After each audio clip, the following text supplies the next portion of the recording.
కాబట్టి డిలే అవుతుంది. అదే ఇండైరెక్ట్ గా అదే పోతా ఉంది, అదే సంకేతాలు పోతా ఉన్నాయి. సో వాటిని ఎందుకు ఇంతవరకు కూడా కనీసం రాహుల్ గాంధీ గారు తెలంగాణ రాష్ట్రానికి వచ్చినప్పుడు ఎన్నికలప్పుడు ఎన్నో డిక్లరేషన్లు ఇచ్చారు కదా, ఆ డిక్లరేషన్లను కూడా పట్టించుకున్న పాపన కూడా ఈ రాహుల్ గాంధీ గారు పోలేదు.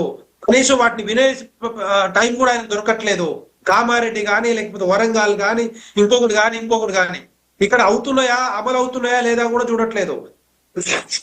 ఎంతసేపు ఉన్నా కూడా మరి ఇక్కడ ఏ విధంగా ఎవరిని తీసేయాలి, ఎవరిని పెట్టాలి, ఎవరికి మినిస్ట్రీ ఇవ్వాలి, ఇవే ఆలోచనలు తప్పితే నేనేమంటున్నానంటే ఒక ఫుల్ ఫ్లెడ్జ్డ్ క్యాబినెట్ ఉంటే రేపు పొద్దున డెవలప్మెంట్ మీద ఆసక్తి కాన్సన్ట్రేషన్ పెట్టేసి వాటి మీద డెవలప్మెంట్ యాక్టివిటీస్ కానీ సంక్షేమ పథకాలు కానీ ముందు తీసుకెళ్లే ఆలోచనలు ఉంటాయి. ఇంకా 3 సంవత్సరాల టైం ఉంది.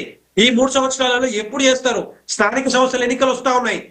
ఎమ్మెల్సీ మన సర్పంచులు కానీ, మున్సిపల్ కానీ, కార్పొరేషన్ కానీ, తర్వాత మండల్ ఎంపీటీసీ, జెడ్పీటీసీ, వీటి మీద టైం అంతా పోతుంది. మళ్ళీ కోడ్ వచ్చేస్తుంది. కోడ్ దగ్గర ఇంకొక 1 year అట్లాగే ఉండిపోతాయి ఇవన్నీ కూడా కంప్లీట్ చేయాలంటే. ఇప్పుడు సర్పంచ్, మున్సిపల్ వచ్చినా కూడా తర్వాత కార్పొరేషన్ జనవరి, ఫిబ్రవరిలో వస్తే ఆల్మోస్ట్ 1 year పోతుంది. మళ్ళా ఆ కోడ్ వచ్చినప్పుడల్లా డెవలప్మెంట్ ఆగిపోతుంటది. సో ఇప్పుడే ఫుల్ ఫ్లెడ్జ్ క్యాబినెట్ లేకపోతే రేపు పొద్దున ఏ విధంగా ముందుకు పోతారు అనేది అడుగుతున్నారు తెలంగాణ ప్రజలు. ఇచ్చిన హామీలను పక్కన పెడతా ఉన్నారు, వాటిని తుంగలో తొక్కుతా ఉన్నారు.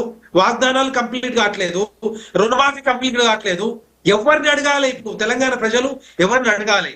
ఏం చేయాలనే ఆలోచనలో తెలంగాణ రాష్ట్ర ప్రజలందరూ ఉన్నారు. దీని మీద ఉన్న కాన్సన్ట్రేషన్ మీ ఇచ్చిన హామీల మీద ఎక్కడ కూడా కనపడట్లేదు. సో వాటి గురించి అడుగుతా ఉన్నారు.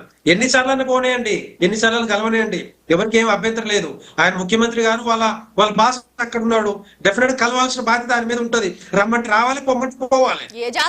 అదే కదా జరిగేది. మినహాయింపులు ఏం లేవు పివిరెడ్డి గారు. అదే అందుకే చెప్తా ఉన్నాను. సో నేనేమంటున్నానంటే వాళ్ళకి ఇమ్మీడియట్ గా ఆ క్యాబినెట్ కంప్లీట్ చేసుకొని ఏవైతే ఆ చైర్మన్ పదవులు కానీ లేకపోతే మిగతాయి ఏవైతే పెండింగ్ లో ఉన్నాయో అవన్నీ కంప్లీట్ చేసుకుంటే వాటి మీద ప్రతి ఒక్కరు కూడా కాన్సన్ట్రేషన్ పెట్టి డెవలప్మెంట్ యాక్టివిటీస్ ముందుకు తీసుకెళ్లే ఆలోచనలు ఉంటారు. కానీ అంతవరకు ఇవన్నీ లేకపోతే మాత్రం ఇంకెన్ని రోజులు పడుతుందో నాకే అర్థం కావట్లేదు. రైట్ అండి, పివిరెడ్డి గారు, థ్యాంక్ యూ సో మచ్ అండి. Thanks for joining. Right, Samuel Karthik గారు, అంటే ఇప్పుడు కేవలం క్యాబినెట్ అలా కాకుండా విప్ని లేదంటే డిప్యూటీ సీఎంని, స్పీకర్ని ఇలా ఇంకా ఏమైనా మార్చబోతున్నారా? అంటే కమిషన్స్ కి వాటి గురించి కూడా డిస్కస్ చేస్తారా? కమిషనర్ నాట్ దట్ కమిషన్ అండి. ఇప్పుడు మనకి సంస్థలు ఉంటాయి కదా మేడం. ఇప్పుడు ఇక్కడ కూడా ఉన్న మంత్రి వర్గంలో అందరికి ప్రమోషన్సే తప్ప ఎవరికి డిమోషన్స్ కానీ లేకపోతే ఎగ్జిట్ కానీ నాకు తెలిసినంత వరకు, నాకు తెలిసిన ఇన్ఫర్మేషన్ వరకు, లేకపోతే కాంగ్రెస్ పార్టీతో నాకున్నటువంటి అనుబంధంతో ఉన్నటువంటి రిలేషన్స్ పైన ఎక్కడ కూడా లేవు మేడం. ఎవరికైనా సరే ఉన్నాయని ప్రమోషన్సే, ఈ పైన ఉన్నాయని ప్రమోషన్సే. స్పీకర్ని మార్చే సవాలే లేదు. ఎందుకంటే వారేమి సీల్డ్ కవర్లు వచ్చిన స్పీకర్ కాదు, వారేం ఎలక్టెడ్ స్పీకర్. వారిని స్పీకర్గా 119 శాసనసభ్యుల తరఫున ఆ పార్టీలకు సంబంధించిన ఫ్లోర్ లీడర్లు వచ్చి సంతకం పెట్టిపోయారు, ఈయన మాకు స్పీకర్ ఓకే అని. రెండో వ్యక్తిగా ఎవరిని నామినేషన్ కూడా వేయించలేదు, ఏకగ్రీవంగా ఎన్నిక చేసినారు. So speaker will not change. అట్లాగే డిప్యూటీ సీఎంగా బట్టి విక్రమార్క గారు కానీ లేకపోతే ఉన్నటువంటి మంత్రులు ఎవరు కూడా, అంటే గతంలో చాలా మంది ఏమనుకున్నారంటే కొన్ని ఒక 2 సంవత్సరాలు ఒకరిని చేసి ఇంకొక 2.5 సంవత్సరాలు ఒకరిని చేసి అలా చేస్తారు అనే ఊహాగానాలు చాలా వచ్చాయి మొదట్లో. ఇప్పుడు ఇది ప్రాబ్లం మీద వచ్చింది మేడం. ఏంటంటే ఈ మధ్య కాలంలో రాజకీయాలు అనేటివి సరళమైపోయి ప్రజాస్వామ్యంలో వాక్ స్వేచ్ఛ అనే దాన్ని ఇంకా దాన్ని మళ్ళీ ఏమన్నా అంటే మళ్ళీ బాధపడతారు. ఇష్టానికి అంటే వాళ్ళు చెట్టు కింద కూర్చున్నప్పుడు వాడు ఛాయ్ తాగడానికి వాడి జేబులో 10 పైసలు ఉండవు. కానీ వాడు రాహుల్ గాంధీ ఏం చేయాలి, రాహుల్ గాంధీ ఏ టీషర్ట్ వేసుకోవాలి, రాహుల్ గాంధీ ఇట్లెందుకు దువ్విండు, అట్లెందుకు దువ్విండు, ఆయన వేసుకునే టీషర్ట్ కాస్ట్ ఎంత అని వీడు కూర్చొని అనాలిసిస్. డబ్బులు లేకపోతే అలా అనాలిసిస్ చేసుకోవడానికి అనర్హులా? ఏం చేస్తారు మేడం? జేబులో డబ్బులు లేవు కానీ చేతిలో ఓటు ఉంటుంది. ఇక అదే ప్రాబ్లం వచ్చింది సార్. ఆ ఓటు కూడా సార్, ఆ ఓటు కూడా వాడికి ఓటు ఉందా అంటే ఎనాలిసిస్ చేసుకోనికి వానికి ఈ రాష్ట్రంలో ఓటు ఉండదు, వేరే రాష్ట్రంలో ఓటు ఉంటుంది. వాడు వచ్చి ఈ రాష్ట్రంలో ఎవడు కౌన్సిలర్ ఉండాలి, వీని భాష ఎవడు ఉండాలి, వీడు ఏ పార్టీలో ఉండాలి, రాజకీయ నాయకుడు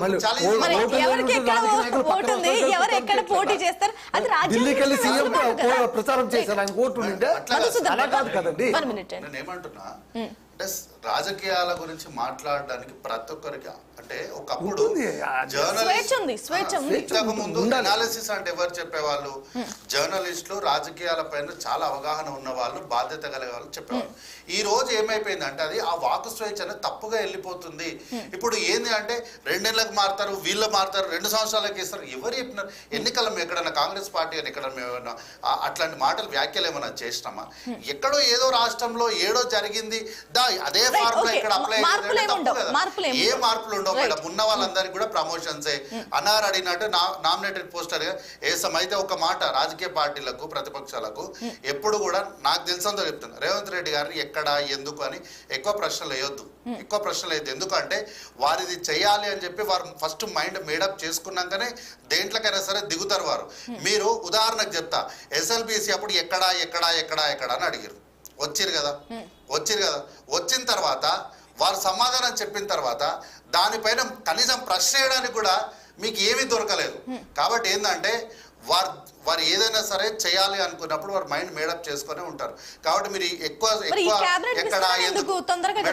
క్యాబినెట్ అది ఇంతకుముందు చెప్తూ అన్నారు అంటే మనకు ఎందుకు అంటే ఇంతకు ముందు మున్సిపల్ అడ్మినిస్ట్రేషన్లో కానీ, విద్యాశాఖలో కానీ కల్వకుంట్ల వారి కుటుంబం యొక్క ఇన్వాలెన్స్ ఎక్కువగా ఉండడం వల్ల ఆ వ్యవస్థల వల్లనే మన పాలన అనేటివి గాడిలో ఉంటాయి. కానీ వీరి ఇన్వాల్వ్మెంట్ ఎక్కువ ఉండడం వల్ల, వీరి కమిషన్లకు ఒక ఆకృతి పడడం వల్ల ఆ వ్యవస్థలు పూర్తిగా భ్రష్టు పట్టిపోయినాయి. కాబట్టి ఆ వ్యవస్థల్ని కొంత సెట్ చేయడం కోసం మాత్రమే వీరి దగ్గర ఉంచుకున్నారు.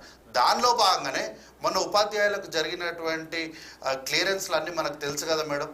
స్పౌస్ ట్రాన్స్ఫర్లకు సంబంధించి కానీ, 317 జీవోకి సంబంధించి కానీ, ఇంతకుముందు కొంతమంది టీచర్స్ వాళ్ళ నియామకాలు జరిగి ఆగిపోయినటువంటి, కోర్టులో ఉండి ఆగిపోయినటువంటి విషయాలు ఇవన్నీ మనకు తెలుసు. వాటన్నిటికి మేము ఇక్కడ క్లియరెన్స్ ఇస్తున్నాం కదా. అట్లనే మున్సిపల్ అడ్మినిస్ట్రేషన్లో కూడా వీళ్ళు కమిషన్లకు కకృతి పడి యాడ్ ఏజెన్సీల పైన వచ్చేటువంటి కొన్ని కోట్ల రూపాయలని పక్కదారి పట్టించేసి ప్రైవేటు వ్యక్తులకు వాటిని అప్పచెప్పి వారి పిఏలకు సంబంధించిన వారి అకౌంట్లకు కొన్ని కోట్ల రూపాయలు వెళ్ళిపోయినాయి. ఇట్లాంటి విషయాలన్నిటిని కూడా సెట్ చేయడానికి పరిస్థితిలో ఉన్నారు ఇప్పుడు. కొంత సెట్ చేయాల్సిన అవసరం ఉంది. అది నేరుగా చీఫ్ సెక్రటరీగా, ముఖ్యమంత్రిగా పూర్తి అధికారాలు ఉన్నటువంటి వాళ్ళ చేతుల్లో ఉంటే ఏంటి అంటే కొంత పైరవీలు చేయడానికి, లేకపోతే రాజకీయపరమైనటువంటి అంశాలను కొంత దానిపైన రుద్దడానికి కానీ, కొంత మళ్ళా అక్కడ జరిగినటువంటి తప్పులు జరగకుండా ఉండడానికి కొంత అవకాశం ఉంటుంది. ఇంకొకటి ఏంటంటే 15 నెలలు అయిపోయింది. ఎప్పుడు అంటే ఇది 10 ఏళ్ల పాపం మేడం. ఈ సంవత్సరము, 2 సంవత్సరాలు, 6 నెలల పాపం కాదు, ఇది 10 ఏళ్ల పాపము. కేబినెట్ కి దానికి సంబంధం ఏంటి శ్యాముల్ గారు? కేబినెట్ విస్తరణకి దీనికి అదే మేడం నేను అదే అంటున్నా. ఇప్పుడు నేను చెప్పిన 2 ఎగ్జాంపుల్ చెప్పిన 2 శాఖలే. ఈ 2 శాఖలు 10 ఏళ్లుగా పాపం మొత్తం చెత్తంతా పేరుకపోయింది. దాన్ని తీయాలి అంటే మీరు ఎవరినో కొన్ని అపాయింట్ చేస్తేనే కదా ఇంకా ఇన్ డెప్త్ చెత్త బయటకు వస్తాయి. అది మొత్తం కొంత గాడిలోకి వచ్చిన తర్వాత మళ్ళీ దాన్ని ముందుకు తీసుకెళ్ళడానికి. సరే, ఇప్పుడు 6 ఉన్నారు ఇంకా తీసుకోవాల్సిన వ్యక్తులు.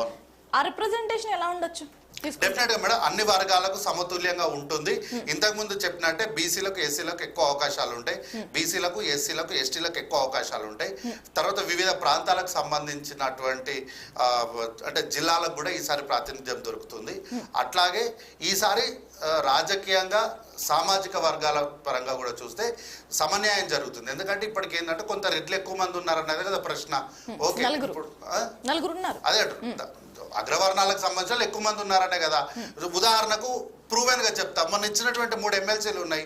ఒక్కటైనా అగ్రవర్ణానికి ఇచ్చినామా? ఇయ్యలేదు కదా.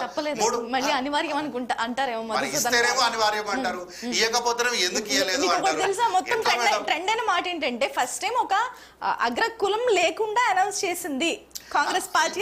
మేము ఎక్స్పెరిమెంట్ చేసినాం కదా, మేము ఒకటి చేసినాం కదా. ఇప్పుడు బీఆర్ఎస్ పార్టీ అట్లా చేసిందా? వాళ్ళ పార్టీ పుట్టిందే తెలంగాణ కోసం కదా. దాసోజు శ్రవణ్ గారికి ఇచ్చినామని అంటున్నారు కదా. దాసోజు శ్రవణ్ గారి కన్నా అదే బీసీ సామాజిక వర్గంలో మా శ్రీకాంతాచారి గారు ఆ రోజు కాల్చుకొని చనిపోకపోయి ఉంటే మలిదశ ఉద్యమానికి నిప్పురవ్వ అంటుకునేదా? లేదు కదా. అట్లాంటప్పుడు వారి తల్లి శ్రీకాంతాచారి గారి తల్లికి మీరు ఎందుకు గుర్తింపునియ్యలేదు అని ప్రశ్న వేస్తే ఆ చర్చ ఎటో మళ్ళీ వెళ్ళిపోతుంది. కాబట్టి నేనేమంటున్నా, 3 ఎమ్మెల్సీలకు తప్పుకోలేక ఇచ్చామా, తప్పించుకోలేక ఇచ్చామా, ఎట్లయితే